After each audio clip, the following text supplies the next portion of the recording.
नमस्कार मित्रों। एक 6 साल के बच्चे ने एक बार अपनी माँ से पूछा, माँ, क्या हम भगवान से मिल सकते हैं? सभी लोग कहते हैं भगवान है, तो कहाँ है? मुझे दिखाई क्यों नहीं देता भगवान? कहाँ है भगवान? मैं मिलना चाहता हूँ भगवान से। तो माँ ने कहा, हाँ बेटा, भगवान से कोई भी मिल सकता है। भगवान से मिलने के लिए किसी के ऊपर कोई पाबंदी नहीं है। कोई भी हो, छोटा बड़ा, नीचा ऊंचा, कोई भी भगवान से मिल सकता है। तो उस माँ ने अपने बच्चे को कैसे समझाया? माँ ने कहा, जिस दिन तुम सच्चे मन से ईश्वर की खोज करोगे, उस दिन वे तुमसे मिलने जरूर आएंगे। माँ ने ये कहते हुए उसके सिर पर प्यार से हाथ फेरा। बच्चे के दिमाग में ये बात अच्छे से बैठ गई और वो रोज इसी बारे में सोचने लगा। एक दिन उसने अपने मन में ये ठान लिया कि वो आज ईश्वर के साथ ही बैठकर खाना खाएगा। उसने 4 रोटियां एक कपड़े में बांधी और घर में किसी को बिना कुछ बताए वो घर से बाहर चला गया। चलते चलते वो बच्चा घर से काफी दूर निकल गया। सुबह से शाम हो गई और उसे थकान और भूख के कारण उसका बुरा हाल हो गया। 6 साल का ही तो था। तभी उसे कुछ दूरी पर एक तालाब नजर आया। उसके एक किनारे पर कोई महिला बैठी हुई थी। तो बच्चा उस महिला की ओर देखने लगा।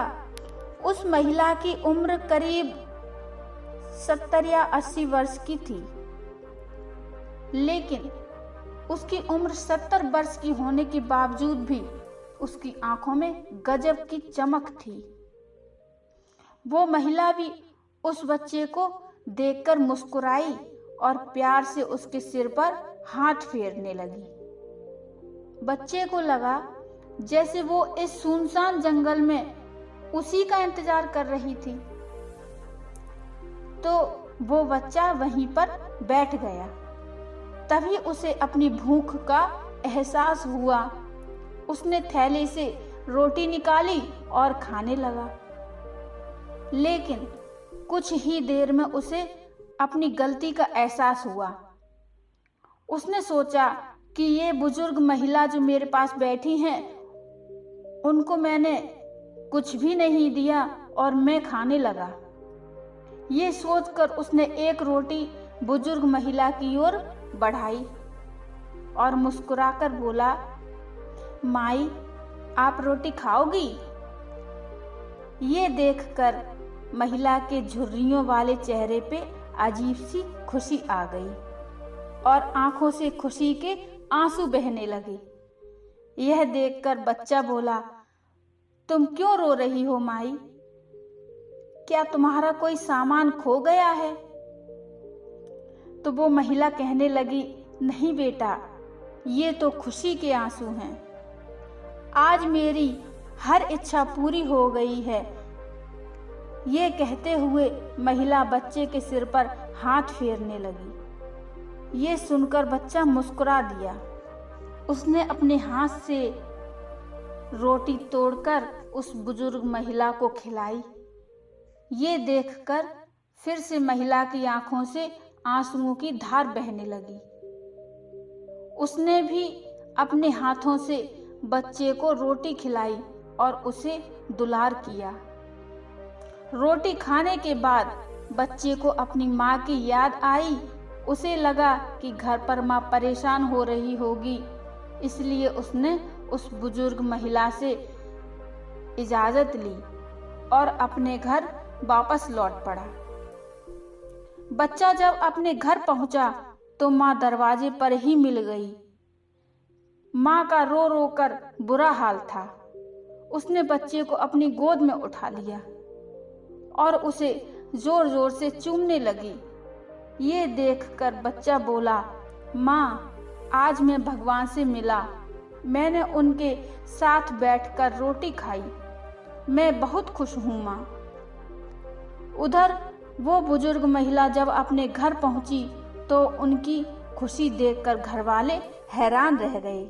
उस महिला के घर पर पहुंचने पर घर वालों ने उस महिला से पूछा कि आप कहाँ चली गई थी, हम लोग कितने परेशान हो गए थे। घर वालों के पूछने पर महिला कहने लगी कि मैं 2 दिन से तालाब के किनारे अकेली भूखी बैठी थी। मुझे विश्वास था कि भगवान आएंगे और मुझे अपने हाथों से खाना खिलाएंगे, क्योंकि मैंने अपने मन में ये निश्चय कर लिया था कि मैं तब तक खाना नहीं खाऊंगी जब तक भगवान प्रभु मुझे अपने हाथों से एक निवाला नहीं खिलाते। आज तो सचमुच भगवान ने मुझे दर्शन दे दिए और अपने हाथों से मुझे रोटी भी खिलाई। दोस्तों, इस कहानी में उस बच्चे और बुजुर्ग महिला दोनों को ईश्वर की तलाश थी।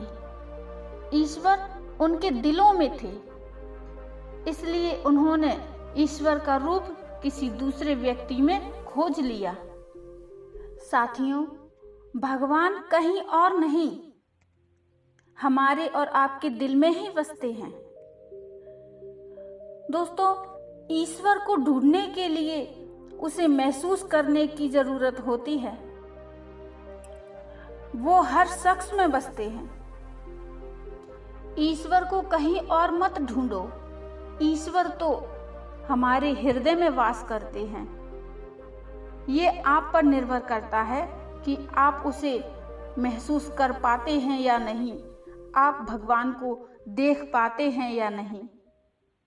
दोस्तों, आपको ये कहानी कैसी लगी मुझे कमेंट में ज़रूर बताइए, और कहानी अच्छी लगी हो तो लाइक कर दीजिए और चैनल को सब्सक्राइब कर लीजिए और बेल आइकन को ज़रूर प्रेस करिए, जिससे आपको हमारी आने वाली नोटिफिकेशन भी मिल जाए और आपको अच्छी कहानियाँ सुनने का मौका मिले। तो मिलते हैं फिर एक और अच्छी सी कहानी के साथ। तब तक के लिए नमस्कार। जय जय श्री राम।